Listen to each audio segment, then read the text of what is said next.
delighted and fortunate to welcome Sven Treitel as our speaker.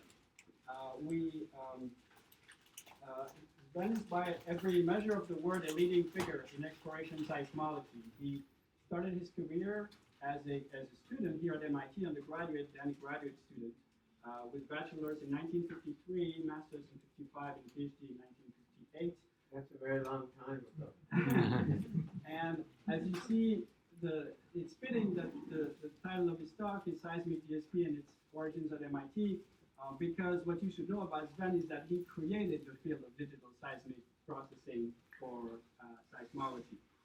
In his work, in his graduate work, he was the first to digitize seismograms, to produce digital maps of the subsurface, and to apply filtering ideas from Norbert Wiener to filter seismic traces.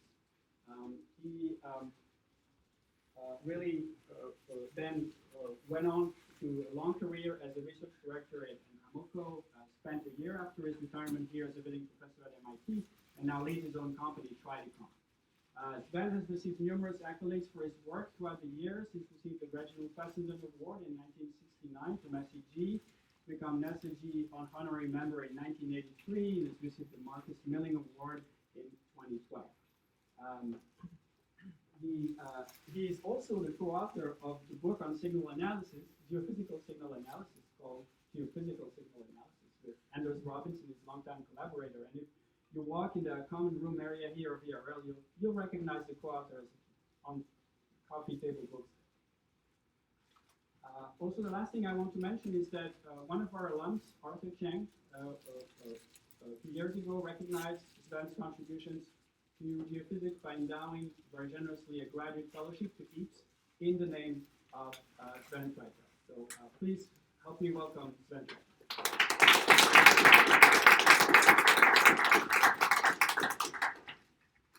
First thing I need to do is turn on this microphone.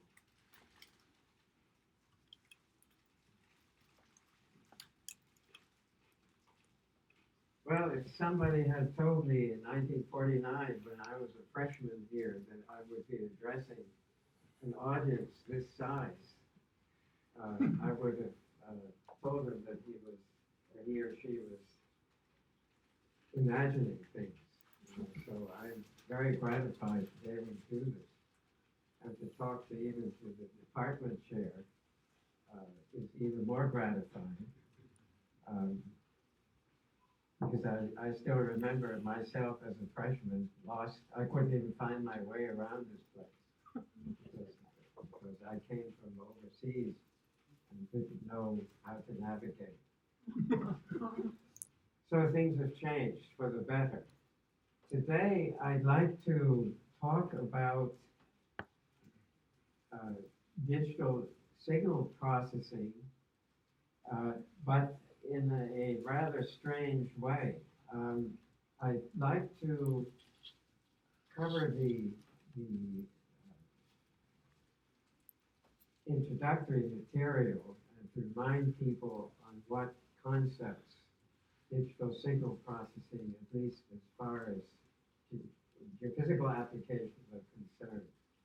But then I think it's of interest, particularly for MIT students, to learn a bit about how this signal processing, these signal processing innovations developed right here at MIT.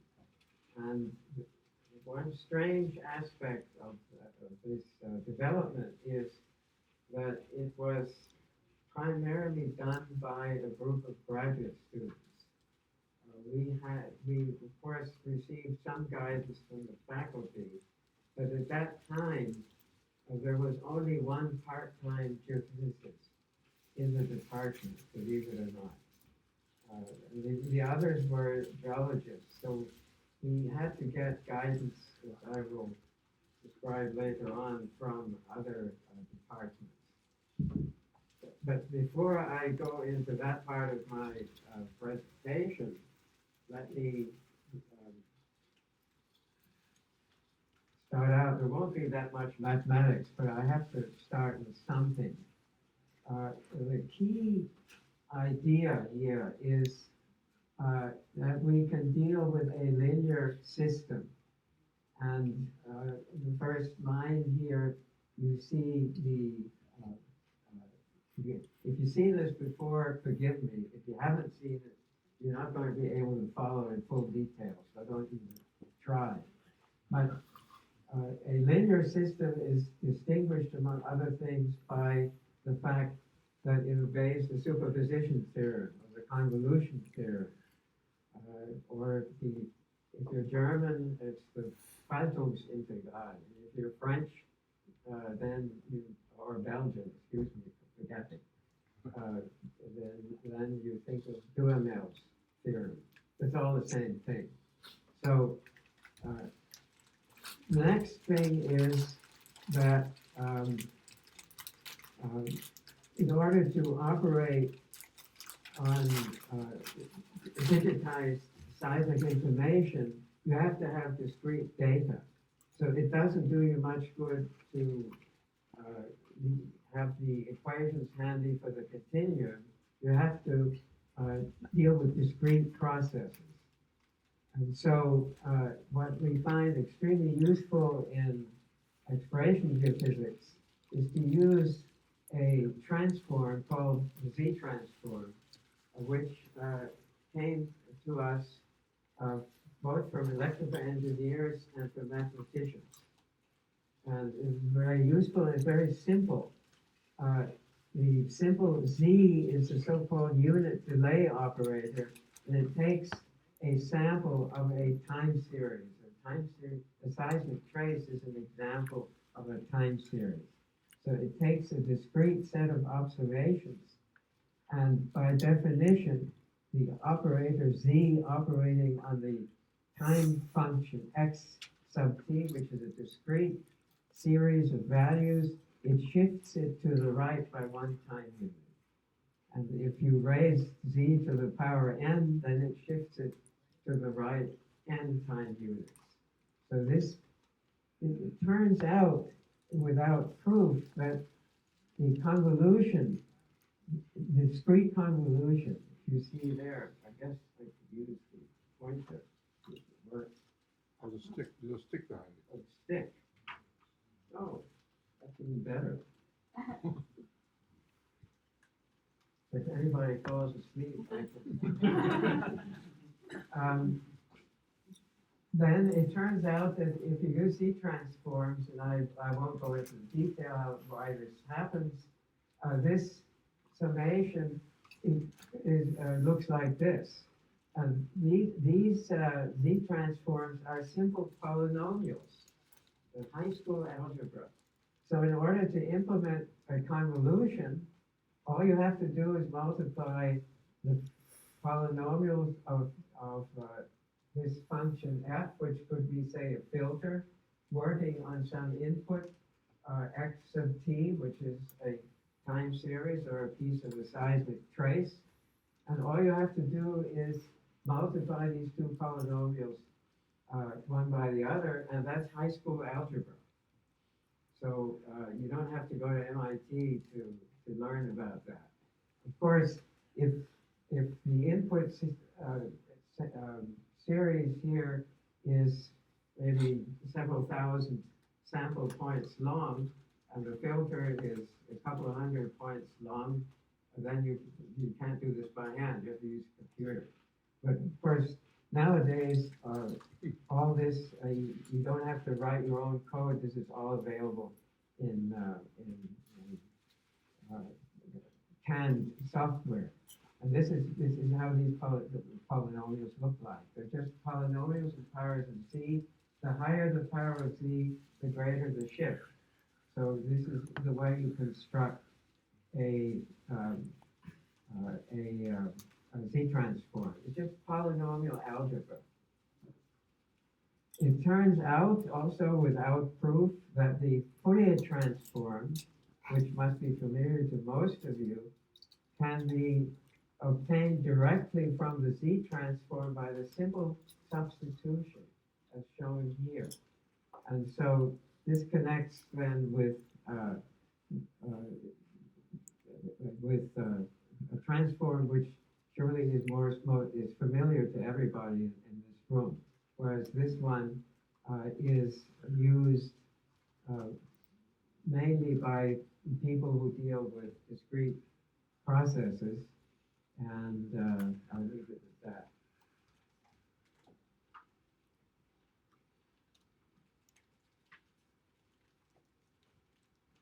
Now,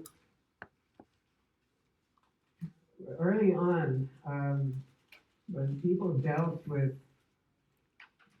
digital filters, they found that you had to be careful because in many processes, including in exploration work, the problem is if this is a representation of a seismic trace, and say that the function x here represents an idealized section of the Earth, a series of reflection coefficients that vary discretely with depth. And the function f would be a seismic wavelet, so that the convolution of a seismic wavelet with a series of reflection coefficients or reflectivity produces a seismic trace, all in discrete time, represented here by the respective Z transforms. Now, a standard problem in seismology, be it exploration or any other kind of seismology, is one tries to obtain the reflectivity or the series of reflection coefficients from the observations. And it turns out that in the Z-transform domain, you can actually represent this operation by the so-called inverse filter. You have to take this function, which can represent a number of things, but in this instance, it will represent the seismic wavelet or the distortion that the Earth introduces into this idealized reflectivity. That's what we want. We want, if the seismic recording is the output, the input is the reflectivity. We use nomenclature that comes from electrical engineering. So we have to design what can be called and is called the inverse filter, which is 1 over f of z. But what is the inverse filter? Well, if you remember that these are just polynomials, then all you have to do here is polynomial division. What is polynomial division? It's inverse filtering. What does that mean? Well, it's deconvolution. So now the deconvolution operation is actually implementable as a polynomial division. And the CAN software, which you can find in MATLAB or in Mathematica and various other packages, the implementation of discrete convolution, of discrete inverse filtering or deconvolution is done in a very simple way. And now you have another problem. Suppose I try and expand this inverse filter in powers of z, positive powers of z. Well, three things can happen. Either this series converges, which is good, or it diverges, which is not good, or it oscillates back and forth, which is also not good. So why is this behavior important? You don't want to deal with a filter which is whose coefficient powers are whose coefficients get larger and larger as the exponent of z gets larger and larger. So this actually is a problem of filter stability. And the filter stability, it turns out, has been studied by mathematicians way back into the 19th century, before even we did seismic processing. But mathematicians in those days were interested. Now these guys were in the 20th century, not the 19th. Hurwitz, if I'm not mistaken, was here, lived in the U.S., and I don't know, do you know any mathematicians in the audience? So I can say anything I want, and will catch me. I think he was in the 20th century too. And then just to be safe, I say other mathematicians, in case there's one indeed. So it turns out that one can show, as these gentlemen did long ago, that this expansion is stable as long as the corresponding polynomial has no roots inside the so-called unit circle, which is the unit circle in the complex plane of radius 1. If it has any roots inside the unit circle, this filter is unstable, and if it has roots on the unit circle, that's also undesirable because it oscillates forever, back and forth. So you want to be sure that if you want to do deconvolution, which is a standard operation in geophysical work to this day, you must be sure that if you want to use this as an inverse filter, that it's stable, which means it cannot have any roots. Its Z transform cannot have any roots outside the unit circle. And this phenomenon has a name, and again, I will not go into the reasons for this name. It's such a inverse filter. Remember, an inverse filter is a deconvolution filter. This is synonym. Such an inverse filter must, the Z transform of such an inverse filter can only have roots that lie outside the unit circle, cannot lie inside the unit circle, or you're in trouble. The concepts of minimum phase, which is the minimum delay, are concepts which I will simply mention and refer you to the literature, including the book that somebody showed during the introduction. Such filters are called minimum phase filters. That has to do with the behavior of the phase spectrum of such filters. And again, I don't have time to go into detail. Minimum phase, the concept of minimum phase is closely related to the concept of causality.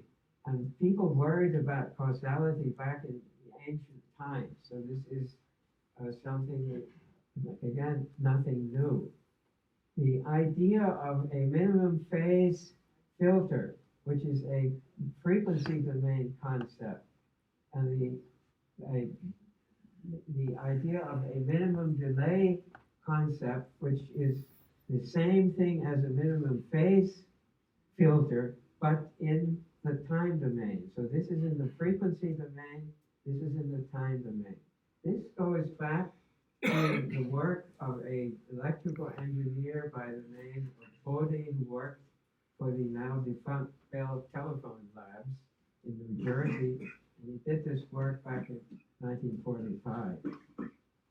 Just without proof again, how you can recognize a minimum phase signal when you see one, because the minimum phase signals tend to be front-loaded, which is most of their energy occurs early in the signal duration and not later. And in fact, the there is a parallel concept called maximum phase or maximum delay, and the energy then occurs near the end of the signal rather than near the beginning. So I'll leave it at that.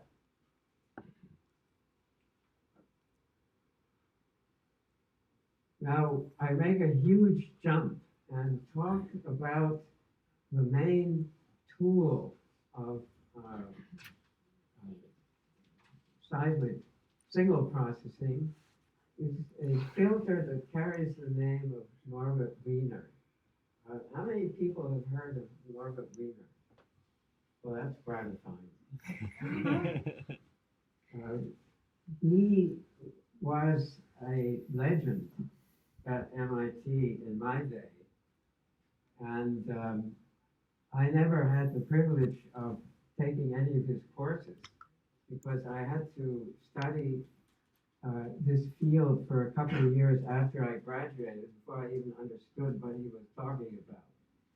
So, but my longtime collaborator and co-author, Anders Robinson, was Wiener's student, and I'll have more to say about this.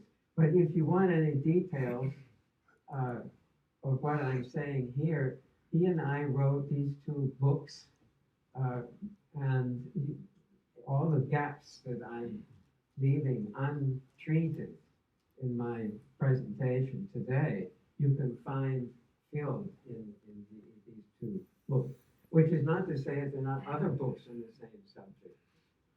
Most of the emphasis nowadays in exploration geophysics is not in signal processing, but in seismic imaging. But of course, seismic imaging makes use of many of these tools. So it's not that the use of these techniques has been abandoned, quite the contrary, but there is relatively little new research being done. This is not the case by our colleagues in the electrical engineering departments around the country.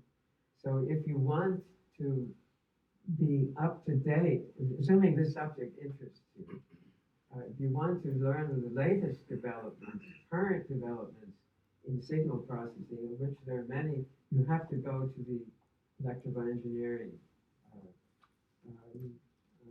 literature, and here at MIT are exactly in the right place, because to this day the double E's here are leaders in signal processing.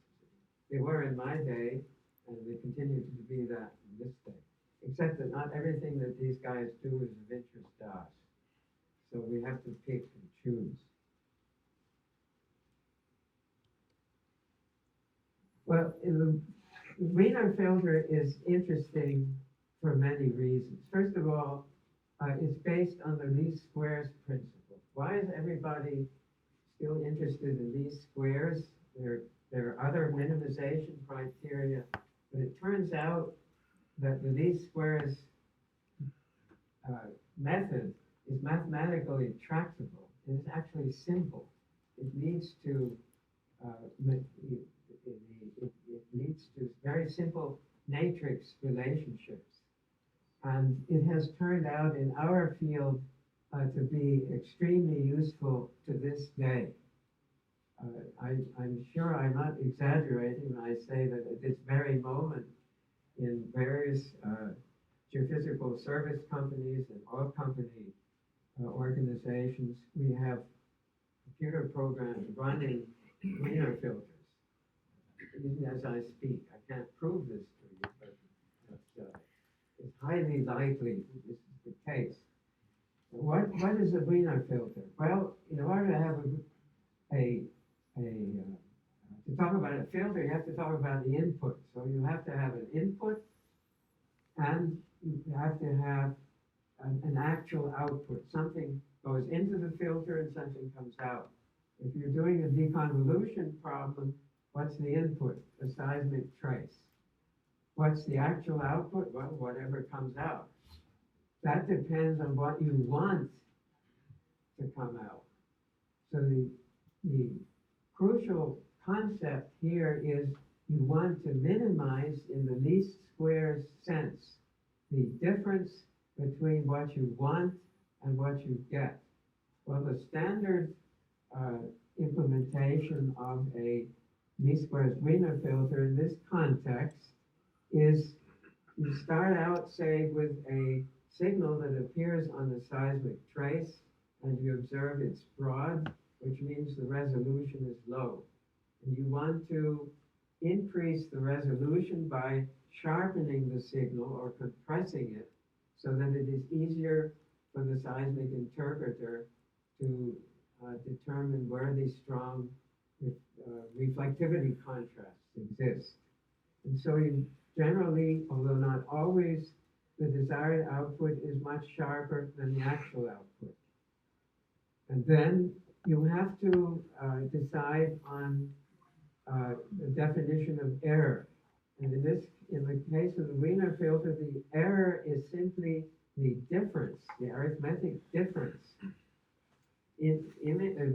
sample by sample between the input, which is the unfiltered seismic trace, and the actual output, which, if things work well, the seismic signal is compressed, so it's sharper and is more so that the seismic information is interpretable. And you do this by minimizing, in the least squares sense, the difference between the desired output and the actual output. And the only reason we use least squares is not that Mother Nature knows of the least squares principle. It turns out that the mathematics is simple. People have tried other error criteria, and some of them work and some of them don't, but the mathematics is more complicated. But I'm harping on this because some people think that there's something in nature that forces us to use these squares. Not the case. And we could talk, it would get us into philosophical problems, which I will refrain from getting into. I'd like to get into them, but not here. Well, rather than show you long lines of matrix equations, which nobody can follow unless you've seen this before, my idea is to use the simplest possible example. And so here is a simple example.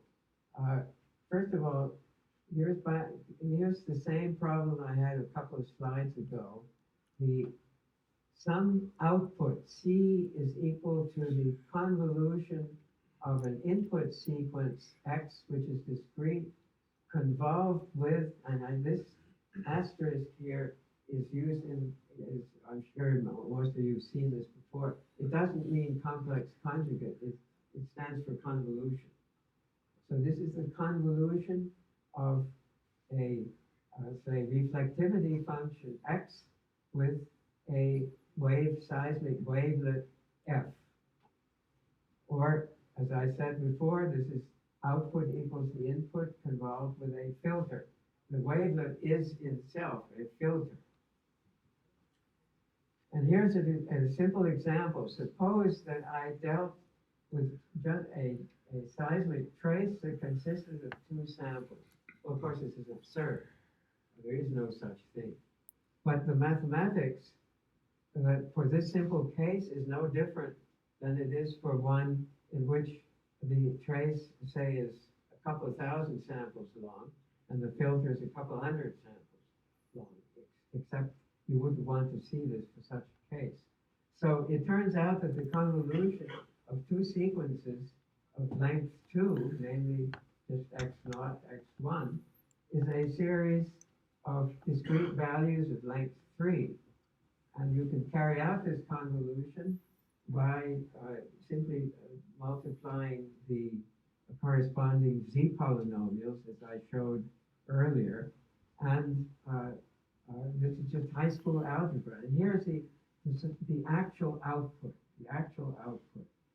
Now, that's the actual output, but the desired output is B, in which case you make the desired output sharper than the actual output.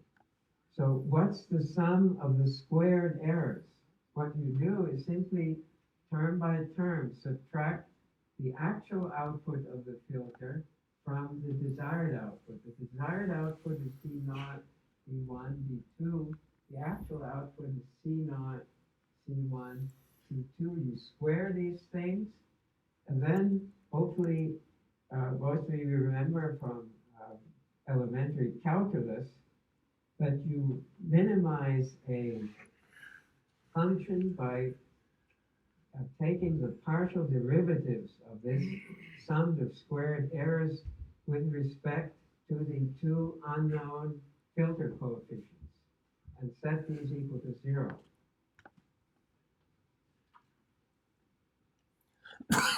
The result leads to, again, I'm skipping a lot of intermediate detail for which I ask you to forgive me, but I'm sure nobody wants to be here at midnight while I carry on. You get these equations. Now, these coefficients, phi xx, represent autocorrelation functions. I hope most of you have heard of autocorrelation functions. I won't even ask the question, who has not heard of autocorrelation? But I have to assume that most of you do.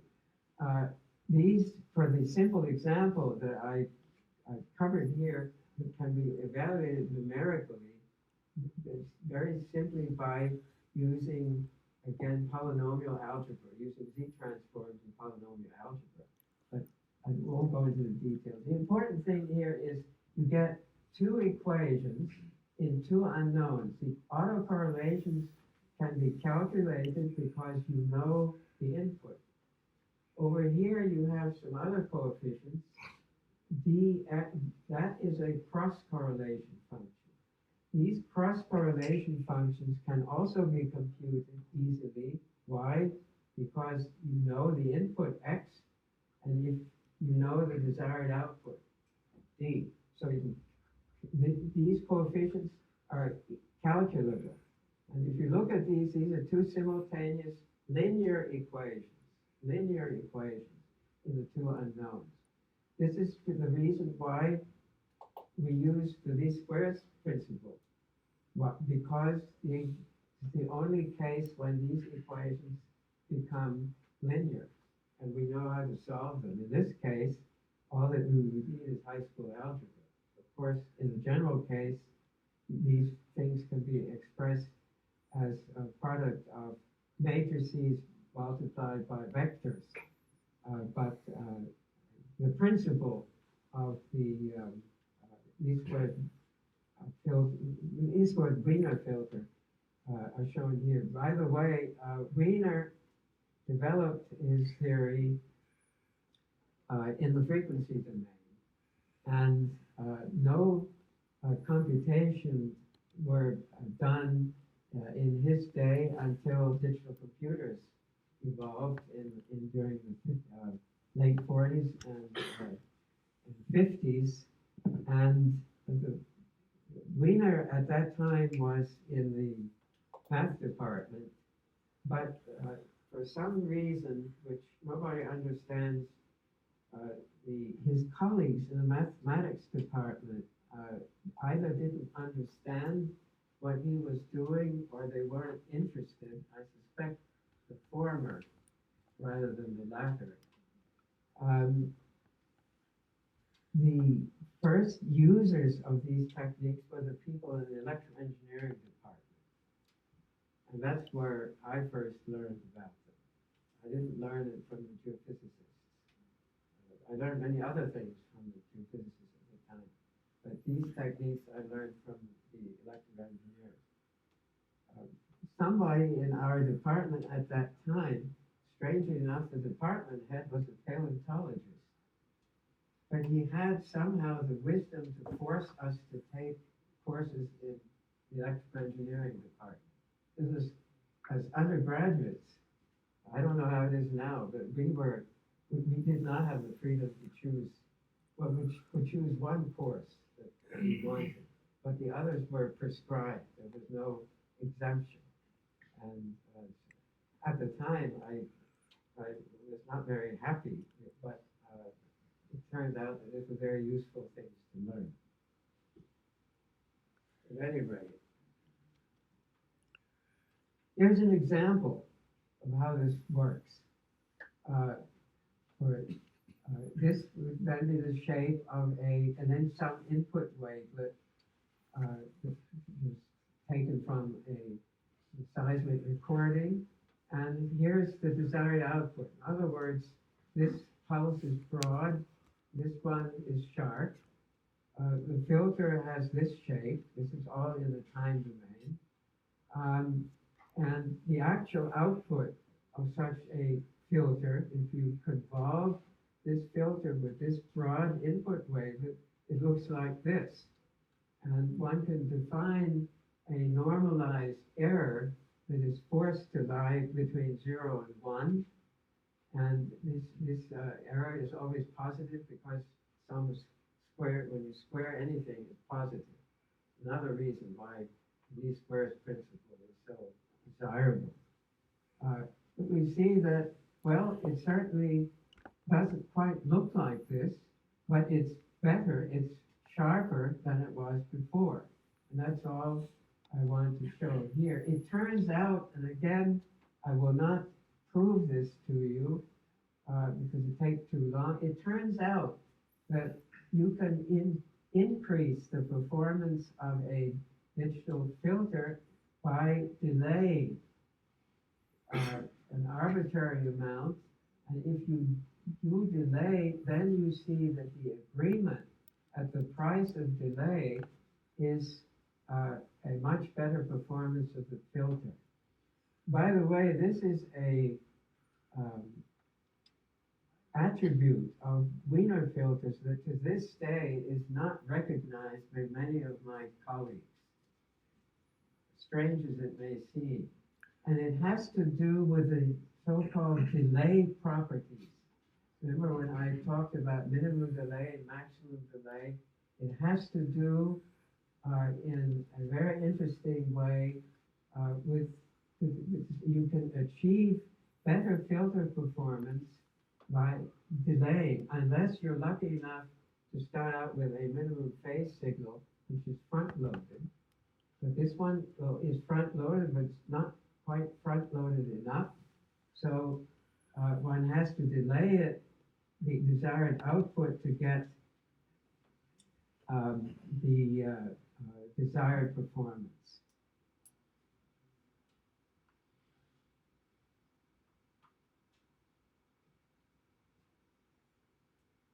Now let me switch to another field, and that is work done in the 30s in Sweden by a statistician whose name is Herman Wold. I'm sure any of you have heard of Herman Wold, but you may have heard, those of you who studied statistics, of Harald Kramer. Mm-hmm.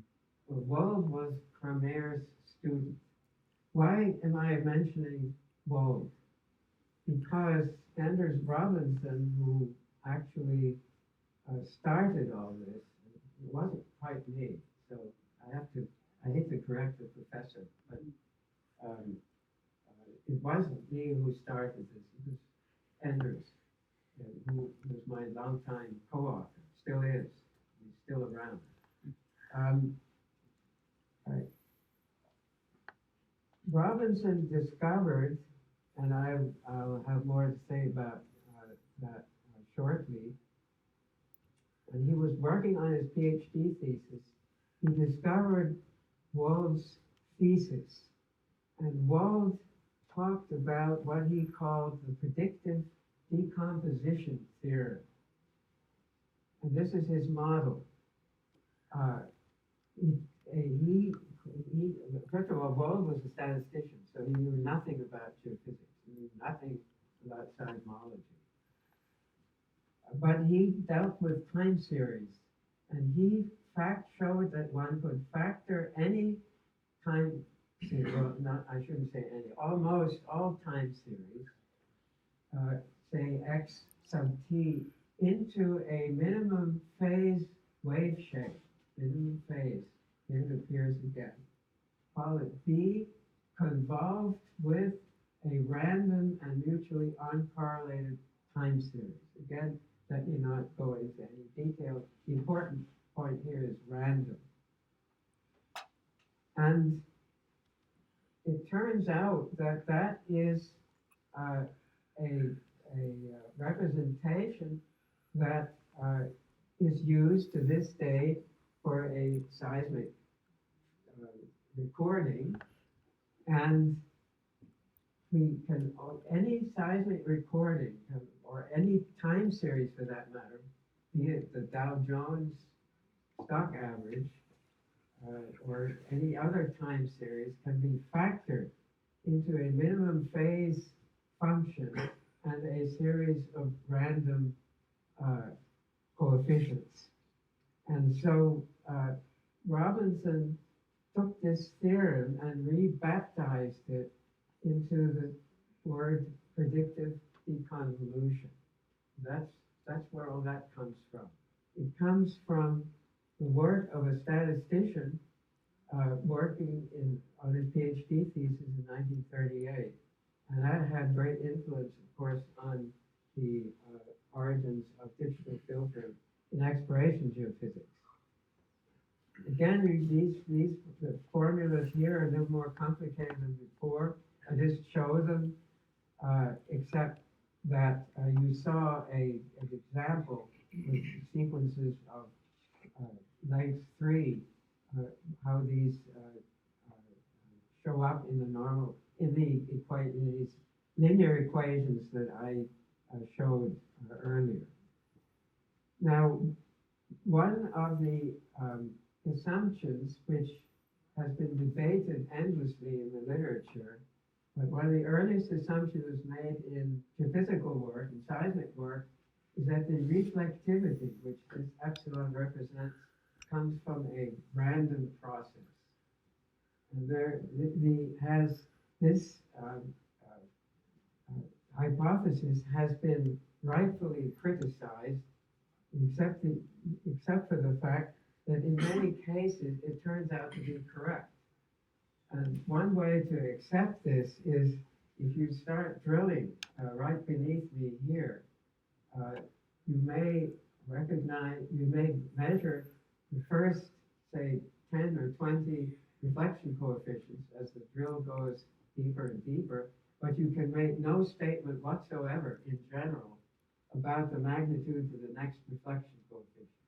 Of course, once you've drilled to the required depth, then you know the reflectivity. So you can then argue, well, they're no longer random. But before you know that, then this is an adequate representation. It breaks down sometimes, but more often than not, it doesn't break down.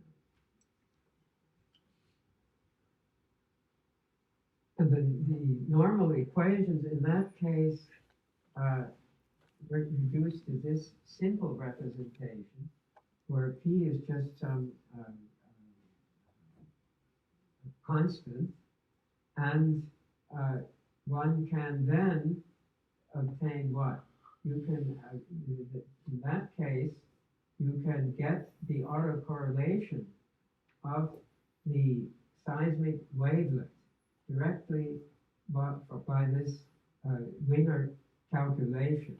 And that's not obvious, and this is only exactly true if the reflectivity is random, because then from the autocorrelation and a constant, which turns out not to be all that important, you get the autocorrelation of the wavelet. Now, the autocorrelation of the wavelet is not the same thing as the wavelet itself. It turns out that for the discrete case, if the wavelet says has n coefficients, then there are 2 to the power n coefficients, 2 to the nth power wavelets that have this autocorrelation function. But there's one and only one wavelet of that collection, which is minimum phase. And that's the one that's important. in processing.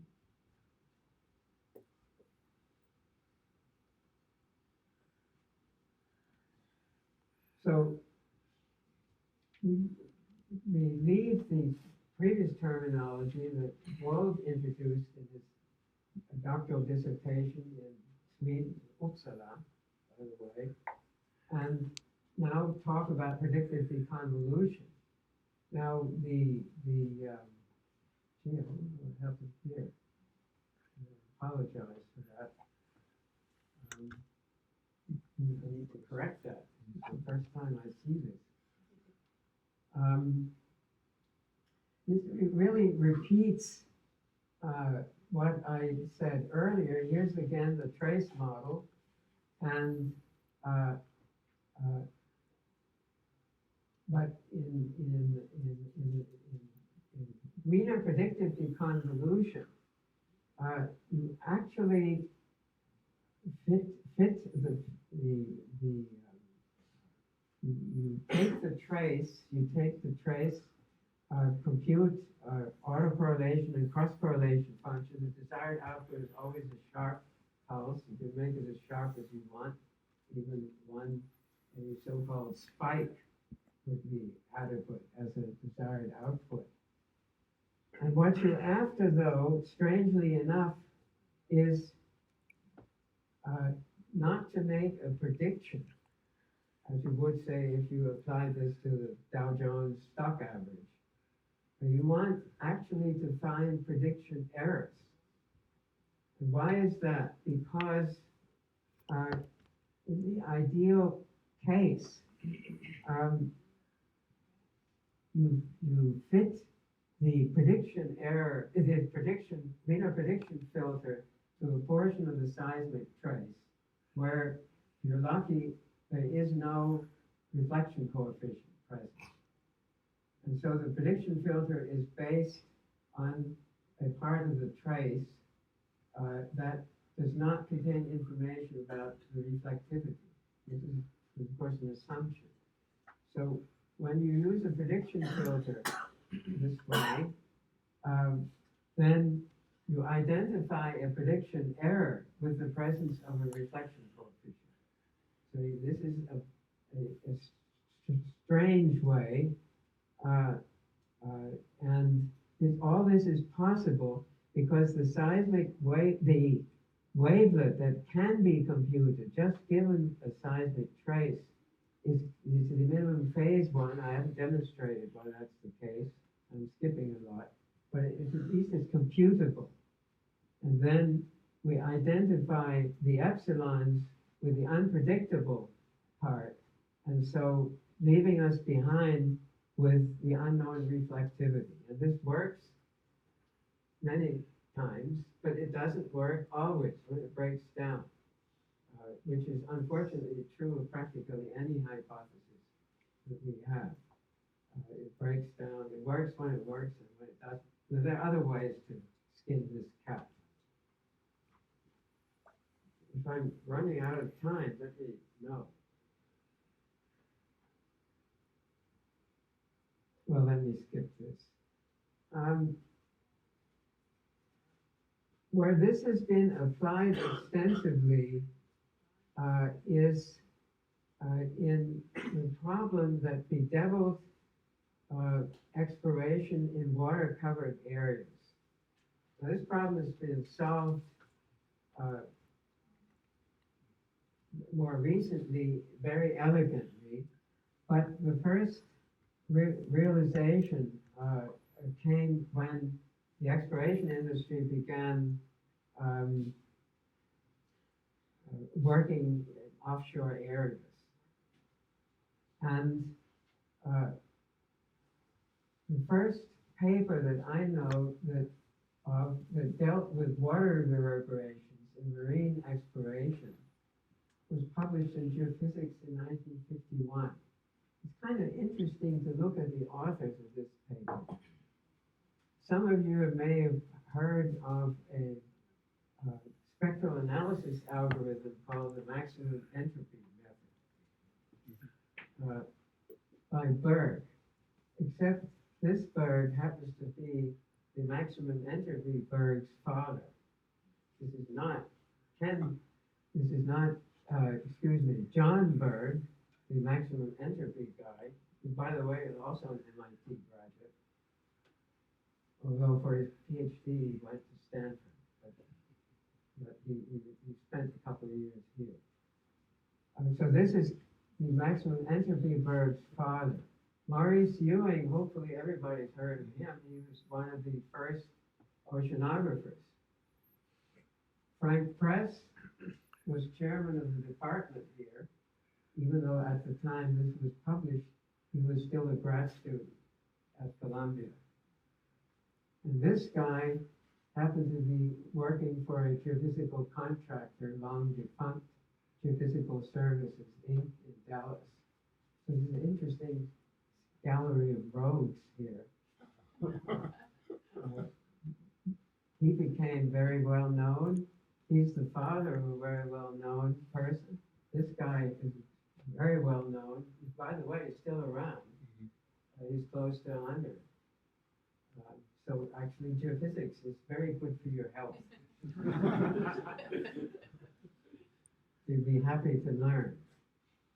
So it was observed by working the Persian Gulf that people observed repetitive patterns. And the first term that was descriptive term that was given to this, these were called singing records. And I was a grad student. That's the term that was given to me. A seismic recording that had multiple reflections in was a singing record. And you can see why it was called a singing record. That nomenclature has disappeared, luckily. And I thought it was interesting to remind the audience that this is the earliest recognition in the geophysical literature of one of the main problems that faces offshore exploration of the multiple reflections. To this day, not fully resolved, but we've made extensive progress. Here, I'm starting to describe to you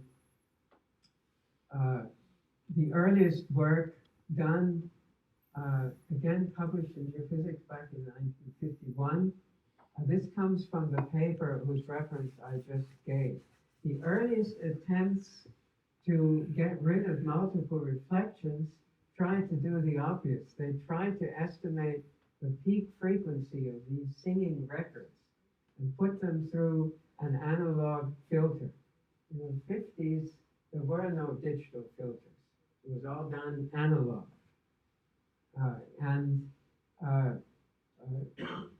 But people knew about normal modes, and it turns out that you can show that these multiples are actually normal modes.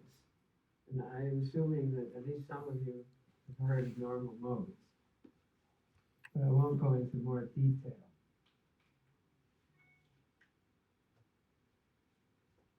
Now, let me go back to Norbert Wiener. This book appeared in print in 1947. It's called The Extrapolation, Interpolation, and Smoothing of Stationary Time Series. The work was actually done during World War II, and the first applications, this is all Wiener's work, were to gunnery control. The problem was to have two warships, both steaming at full speed in different directions, but to keep the guns trained on each other. Of course, Wiener was interested primarily in training the American warships' guns on the other side's guns. And that was the first application of the least squares Wiener filter. It had nothing to do with geophysics. It finally made it into geophysics through Robinson's work. And why do I show this with a yellow background. Well, when we were students and we asked to read this book, we called it, wasn't my idea, with somebody, we called it the Yellow Peril. And this is why I use this yellow background. And you will see why. Let me just demonstrate. If you think my equations were bad, please look at this. This is a sample page. And imagine, when I first saw this, I was an undergraduate senior. How can I make sense? The only thing I understood was the number of the page. So, now I never took courses from Wiener, but Robinson did. And he managed to survive this and distill from such texts the necessary equations to come up with the applications to exploration geophysics, which is quite an accomplishment.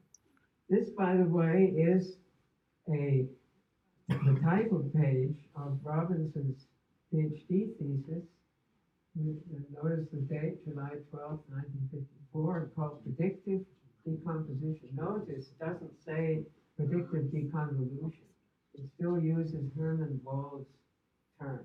This is a Swedish statistician who late in his life was informed that he had made a major contribution to the oil industry, which he didn't know, because he was far removed from geophysics.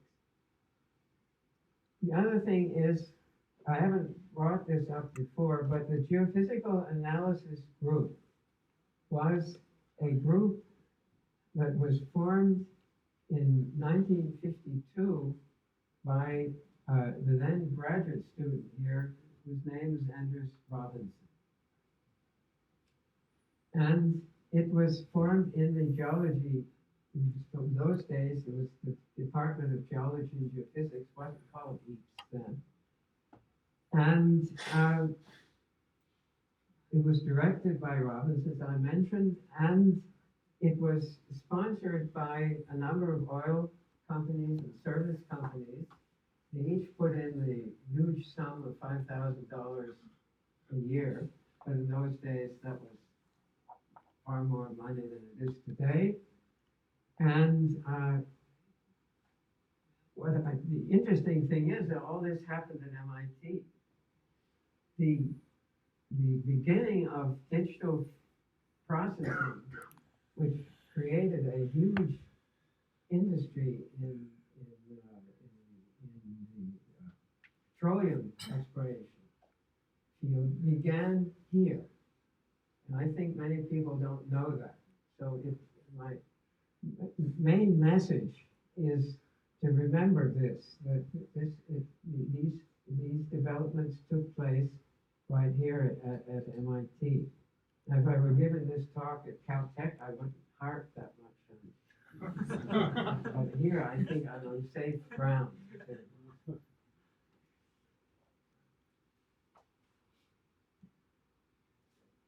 Now, what is this? Well, first of all, this is punch tape. What is punch tape? Does anybody know what that was used for? Yeah, I know. Yes. You were old enough. If you couldn't afford a card punch, you use punch. No, actually, there were no punch cards. Right.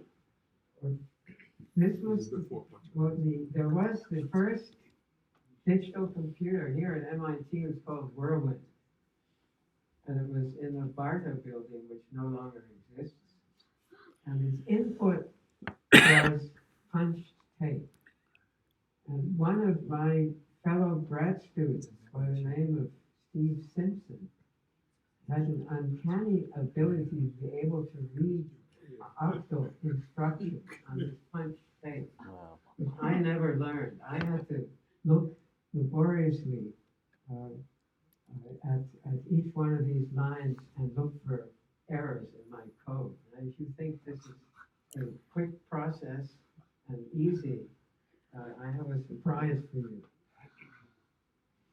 Here are some field data that we obtained from the sponsoring oil companies of the Geophysical Analysis Group. We had a digitizing system at that time, which consisted of 2 graduate students. One graduate student used a ruler and read by eye every 2.5 milliseconds on the seismic recording the amplitudes, which then a third student punched tape, and that was an input to computer codes which ran on the MIT Whirlwind machine, which at that time had a total of 2,048 registers, we call them, 2,048 cells. So you had to write your code to fit into 2,048 locations, core locations. We didn't have core, it was a vacuum tube memory at the time. And of course, vacuum tubes break down very frequently, and so you never knew whether your code ran because there were errors in the code or whether the vacuum tubes didn't function properly. It was a toss-up between. So that was the state of the art in the 50s. Here was the first use of the predictive deconvolution method. It was applied in August 1951 to records supplied by a company called Magnolia Petroleum. Magnolia Petroleum eventually became Mobil Oil, and today is part of Exxon. But this was the data that the oil companies gave to the Geophysical Analysis Group.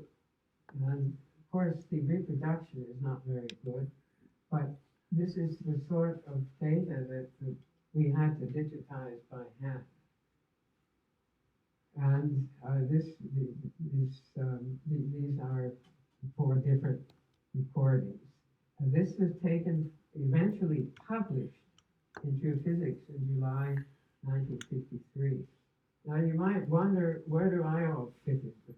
Well, I graduated in 1953 and decided to become a grad student. But grad students, even in those days, had to eat. And so I knew nothing about time series analysis. But there was this Geophysical Analysis Group, which was sponsored by a group of oil companies and service companies. And I was offered an assistantship with $140 salary, less taxes, naturally. And so I took it. I had no idea what I was doing. But then I met some of the other people in the group, and Robinson in particular, and I became very enthusiastic about these methods. And the rest then is history. But it would be nice to say that I decided to get into this field because it interested me. Nothing even further from the truth. I stumbled into it. And so there is a random element to these things. And first of all, in order to make any contributions, you have to be born at the right time. So that's a necessary but insufficient condition to do good. But you have no control over the moment of birth. And Robinson and I are a year apart, and the other people who were in that group were all lucky because we were born just in time to launch the digital revolution in exploration seismology. But by accident of birth, I'm sure that if digital computers had arrived 10 years later, there would be another set of grad students who would have made the same step ahead. Now, it may not have been at MIT, but as I thought about all these things over the years, I became convinced that there is a lot to success, which is random, sheer luck. Of course, you have to have the ability to work on these problems. That's the sufficient condition. But the necessary condition is to, using mathematical nomenclature, to be born at the right time. So I think I'm near the end. Let me see. Oh, well, okay, here with prediction, here's the first use of the prediction error filter, and where the agreement between the prediction, the actual trace is the solid curve, and the predicted trace is the dashed curve, and where the discrepancy between the two curves is greatest, that's where we said there was a reflection coefficient. And the nice thing about this is, again, beginner's luck. It turned out that when this work was done, we deliberately did not want to know where the reflectors were. We asked the oil companies to provide data that had been subsequently confirmed by drilling, so they knew where the reflectors were. And the oil companies got very excited when they saw these results, where we had in fact shown that the reflecting horizons were identified with prediction errors. And so this was the first successful use of predictive deconvolution, reported in a paper published in Geophysics in July '53.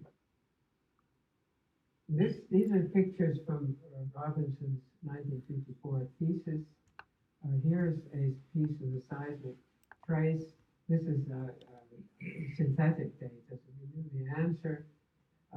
This is its autocorrelation, and this is the autocorrelation of the individual wavelet. And here is the minimum phase wavelet. Notice it's front-loaded, that has this autocorrelation function. And when you then apply this filter and run it with this as the input, then since this is an idealized noiseless case, it works naturally. In real life, it doesn't work that nicely. You obtain this collection of spikes which represent reflectivities. And so you could identify where the strong reflectors are. This comes directly from his thesis.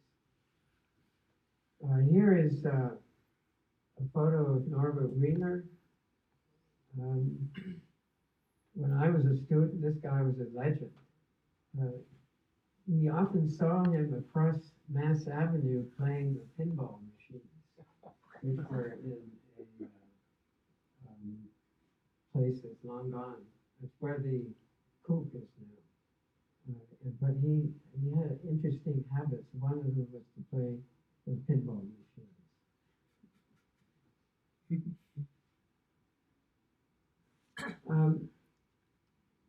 Lest I leave with the wrong impression that all this is primarily due to Norbert Wiener, that would not be true.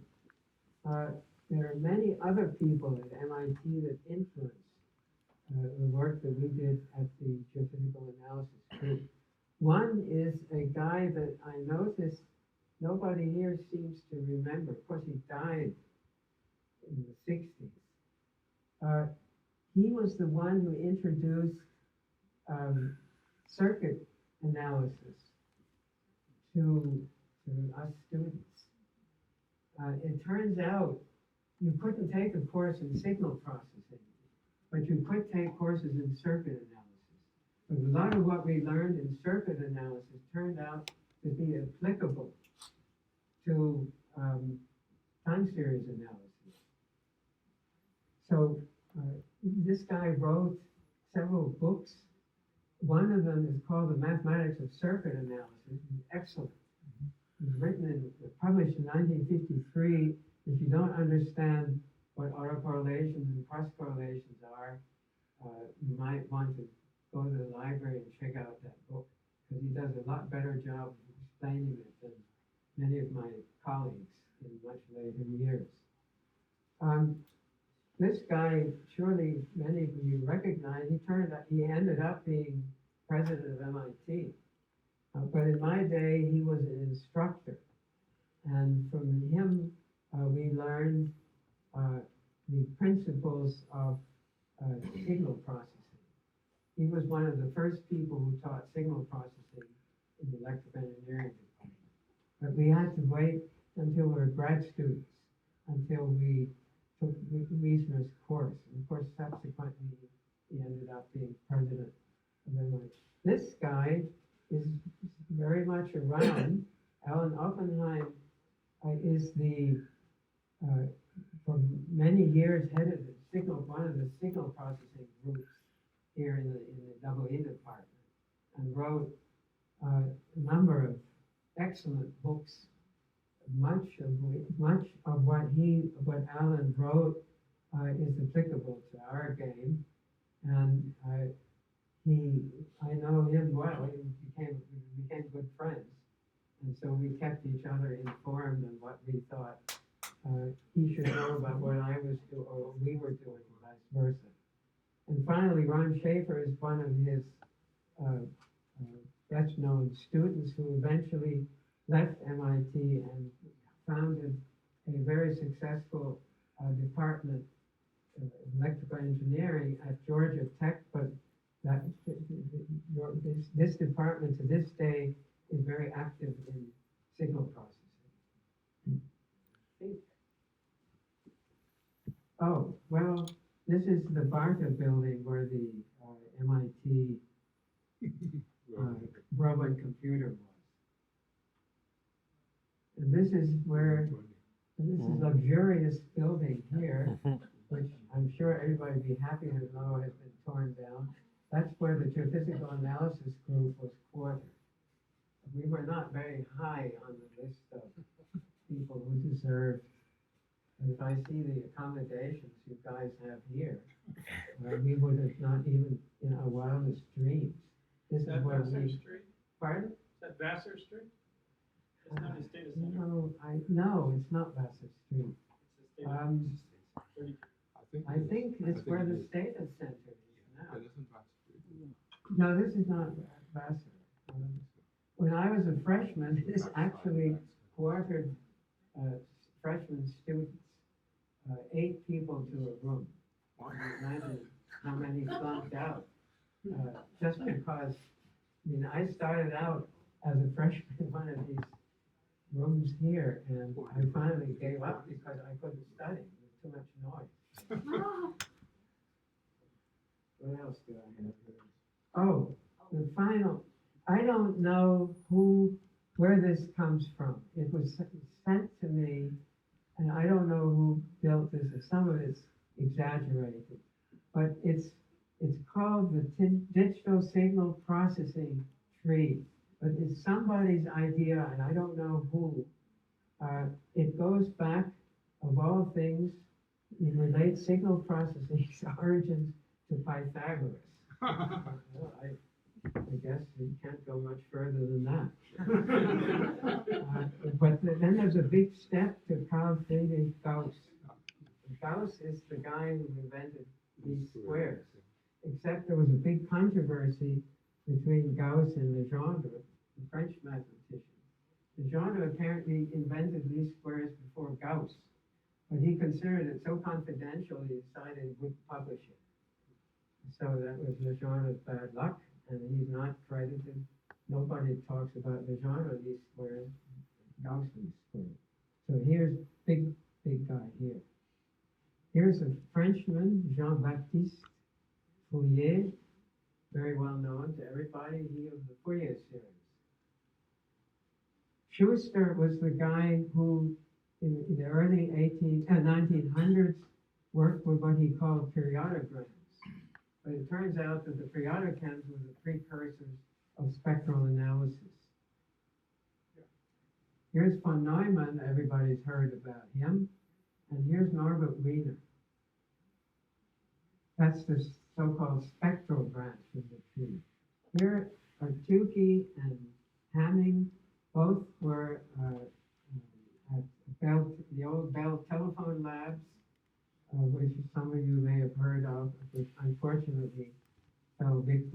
modern downsizings. He did a lot for spectral analysis. Wadsworth was an MIT professor who recruited Anders Robinson to head a oil company and service company consortium called the Geophysical Analysis Group, about which I have talked before. Parson was a professor at Stanford who made very significant contributions to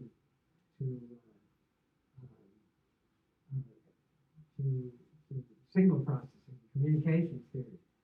Cooley and Tukey invented, the same Tukey invented the fast Fourier transform. And so on and so on. I'm not going to go through every one of these branches. And to my embarrassment, I see my name in some of these branches, fortunately, high up, not in the trunk, which would be completely incorrect. But you see there's an imaging branch. And imaging is very much in the mainstream of research, not just here, but in various other places around the globe. And then there's a wavelet branch. These are workers. Many of you may have heard of wavelet analysis. Well, that also is a direct offshoot of what happened earlier. And you can trace it to modern times. Morley was actually a geophysicist, a French geophysicist, who was with a mathematician, French mathematician. Grossman invented wavelet theory, which is a thriving field today in signal processing. And I think I'll leave it at that. You see Wiener's name, not surprisingly, appears in all these branches, because he contributed significantly to so many of them. And I think I'd better stop here because I'm exceeding my time, but I'll be happy to answer any questions.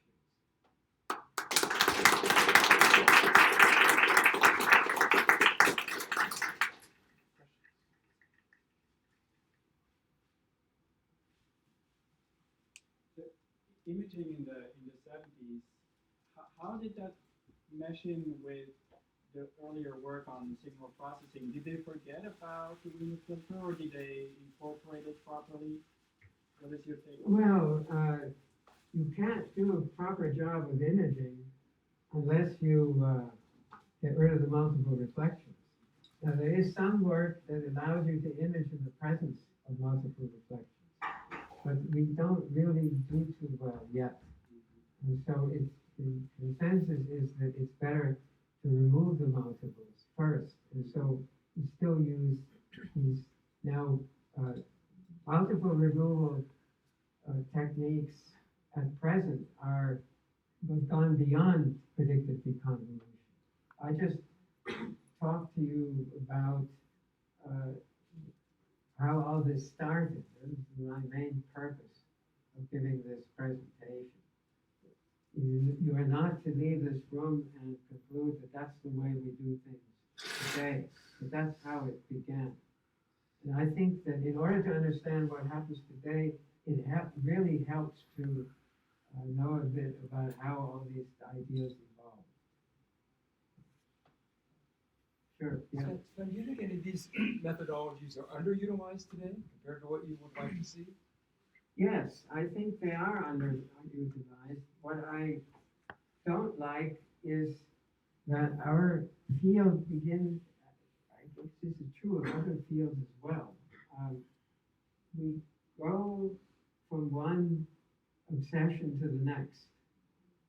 While the obsession was signal processing, of course, I was very happy because that's my field. But now the obsession is imaging and full waveform inversion.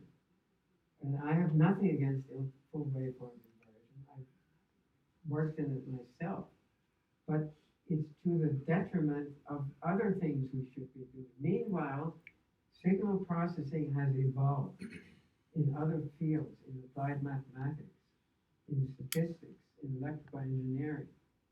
relatively little is being done in geophysics, which I think is a shame, because there are developments in these other fields that are applicable to our problems, and we're not making use of them.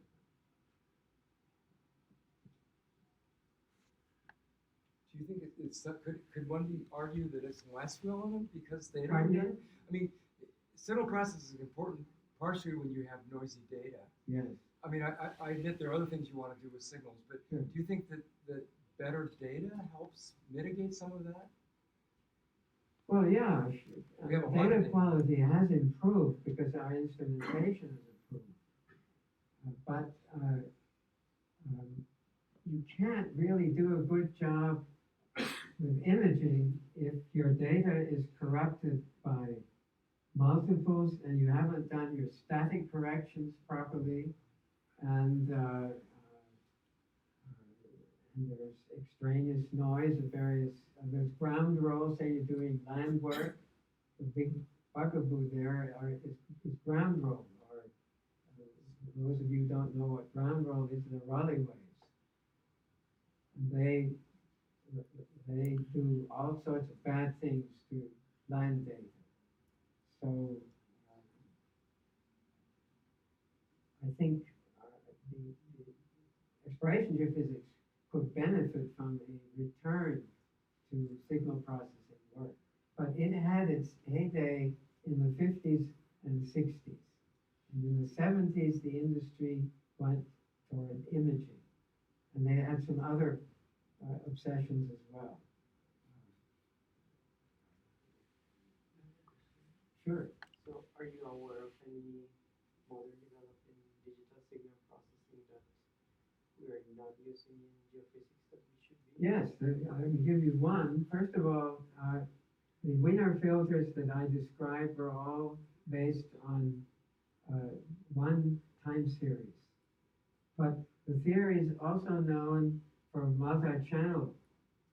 So Wiener filters can be applied to a collection of seismic traces. That has never been properly explored. The theory is available, it's been published in the 70s.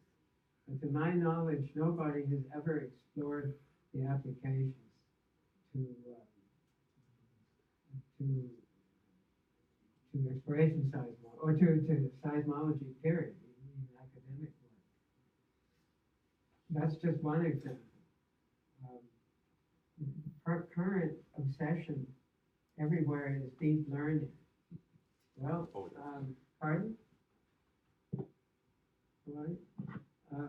One thing I would like to see done is take a multi-channel Wiener filter and put a nonlinear element at the end of each channel, output channel, and see how that might work as a neural network. Right now, our neural networks are all very similar. They differ only by the number of processing elements and the depth, the number of layers. But I think the multi-channel Wiener filter, which is still a linear filter, can be made nonlinear by adding these nonlinear elements at the output. Because the neural net, the artificial neural net, is linear until the information reaches the output channels. Then it becomes nonlinear. So here are two examples. Other questions? Your story was a very nice story about a consortium of oil companies funding a group of graduate students Yes. in the 50s. Right. And touched on other stories. Bell Labs is another example of great work driven by funding, in some sense. I wonder what your thoughts are about how research, particularly applied research in geophysics, can be funded, how the funding model affects what we do and how efficient we are. How can we predict where the funding is going to show up? There are a lot of things I could say. First of all, the Geophysical Analysis Group was one among two of the earliest industrial consortia in this country. Not too well known. There were none, no, there was Bell Labs, because Bell Telephone had the wisdom to fund a major research organization, which people arriving there were not told what to do. They were simply told to think what they would like to do, and then they were allowed to do it, and the rest is history. The Geophysical Analysis Group came into being at the same time as another group at UCLA, did some of the basic work in seismic scattering theory. It was headed by a guy by the name of Leon Knopfel. And those were the first two consortia. Since you asked the question, let me explain why the Geophysical Analysis Group came to an end before I graduated. That was when Robinson got his PhD, he left. Now, Robinson had the wisdom to recognize that for an industrial consortium to survive, you had to work on problems that interested the sponsors. The new person who took over was scientifically as good as Robinson, if not better, but he became interested in rather esoteric aspects of time series analysis. He was fascinated by symmetries that one could capitalize on in studying time series. These things were not properly explained to the industrial sponsors, who couldn't understand what we were doing, and so companies dropped out.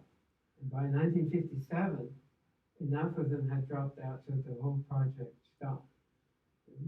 The lesson was learned by later consortia, most notably by one started in the late 60s by John Claerbout at Stanford University, who was always careful to have at least some of his students work on really simple, easy to understand, yet non-existing algorithms of use to the industry.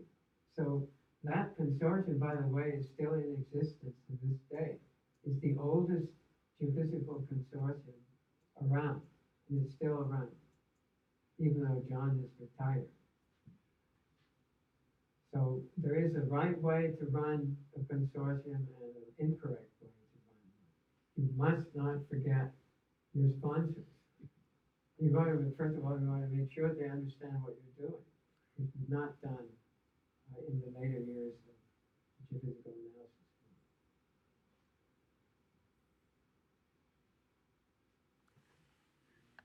Other questions? Time to thank our speaker.